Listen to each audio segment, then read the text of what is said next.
என்னுடைய சப்ஸ்கிரைபர் அனைவருக்கும் வணக்கம். நம்ம இன்னைக்கு பதிவில் என்ன பார்க்க போகிறோம்னா, வீரபாண்டிய கட்டபொம்மன் அவர்களின் வாழ்க்கை வரலாறு தான் பார்க்க போகிறோம். வீரபாண்டிய கட்டபொம்மன் 1760 முதல் 1799 தமிழகத்தின் பாஞ்சாலக்குறிச்சியை ஆட்சி செய்த ஆங்கிலேய கிழக்கிந்திய கம்பெனியின் ஆதிக்கத்தை எதிர்த்த மாபெரும் பாளையக்காரர் ஆவார். கம்பெனிக்கு வரி செலுத்த மறுத்து வானம் பொழிகிறது, பூமி விளைகிறது, உனக்கு ஏன் கொடுக்க வேண்டும் கிஸ்தி என முழங்கியவர். புதுக்கோட்டை மன்னரின் உதவியுடன் ஆங்கிலேயரால் கைது செய்யப்பட்டு அக்டோபர் 16, 1799 கயத்தாரில் தூக்கிலிடப்பட்டார். கட்டபொம்மனின் வீர வரலாறு, பிறப்பு மற்றும் பின்னணி. 1760 ஜனவரி 3 ஜெகவீர கட்டபொம்மன் ஆறுமுகத்தம்மாள் தம்பதியினருக்கு மகனாக பிறந்தார்.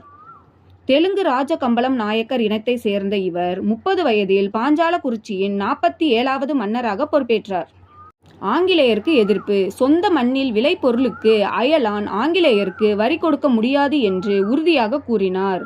ஆங்கிலேய கமாண்டர் ஆலன் படையெடுப்பை முறியடித்தார்.